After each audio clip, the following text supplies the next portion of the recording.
properly understood what a liberal government entailed and had to do to succeed in its responsibilities as being a liberal government.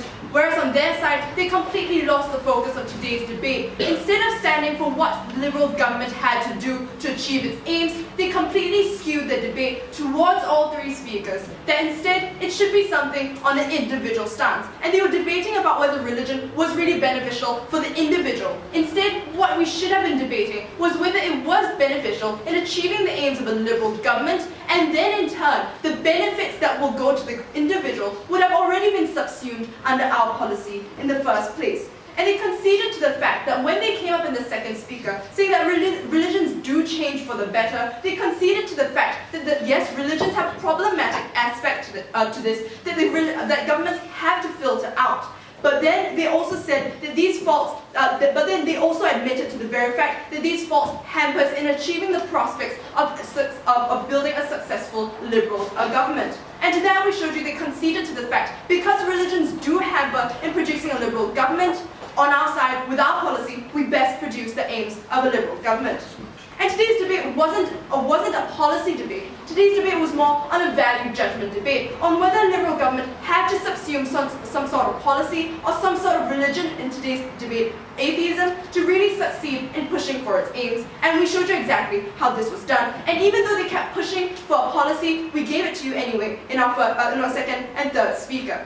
And we never changed our stance in our speakers. We said that we would prioritize atheism from the very start because we believe that this one religion is able to maintain neutrality throughout the society and community. So we never changed the stance in the very first place.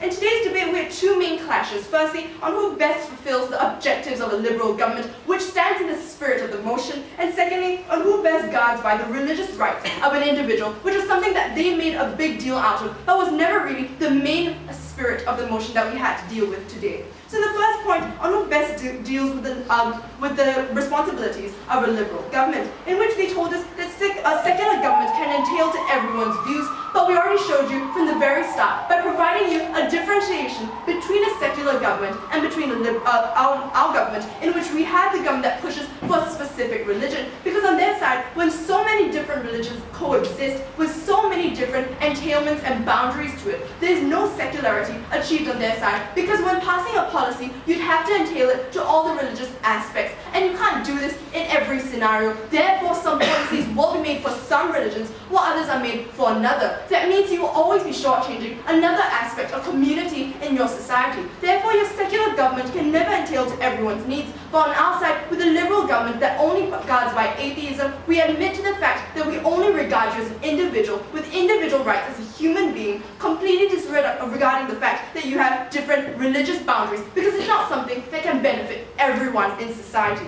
Secondly, we help everyone guard their own religion on their side. That was something that they pushed for, and we told you we do too. Because we're not telling individuals that they have to convert, and we cleared that from our very first speaker. That was not the main objective of making sure a liberal government goes by the stance of a atheist state. The main problem was that we wanted to do it because only then are we able to guard the views and benefits and rights of everyone. So the second point on who best guards by the religions and rights of individual, it was not an important point in today's debate, although they made it so, because we subsumed it under our side. There was no problem existing on our side because the rights of an individual to religion still coexisted with our scenario. But the liberal government, only in this aspect, what was so different was when we pushed for atheism in the government itself, we pushed for the fact that we regarded everyone as a single individual person that deserved rights and benefits in every single aspect. So on our side, we better regarded everyone as an individual, we protected everyone's benefits and rights, and therefore, because we guarded every single individual in society, we are the ones that are proud to propose.